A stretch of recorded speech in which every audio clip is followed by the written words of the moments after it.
2026长春赛季第一站，生龙活虎超级长春公开赛在嘉义棕榈湖球场热闹展开。首轮挥出72杆，并列第2的于景汉，带着1杆的落后出发。此役在旗杆位置困难的情况下，领先组的其他人纷纷出现2推3推的巨大失误。而在如此艰难的条件下，于景汉打得相对4平8稳。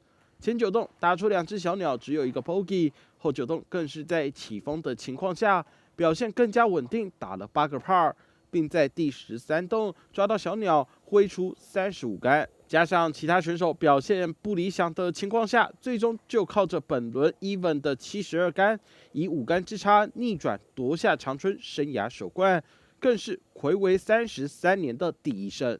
加入长春不曾赢过，都打第2名比较多。近65岁的第1个冠军，50岁后的10几年都没有赢过，都是第2名比较多。非常高兴，可能是今年马年吧。但是我属鸡的嘞，这一次球场也整理得很漂亮、干净，而且难度有啦。虽然每个选手都会为了成绩没有办法打得很好。始终与冠军无缘的于景汉，终于在70岁圆梦夺冠，而生龙活虎赛事也已经连续4年举办。TSPGA 的第1场超级长春就是从此开始，因此作为球季的首场赛事，可以说意义非凡。主办的卓一郎老师也希望以生龙活虎命名，让超过65岁的选手可以健康快乐打球，展现活力，同时也借此让老师们有大展球技的舞台。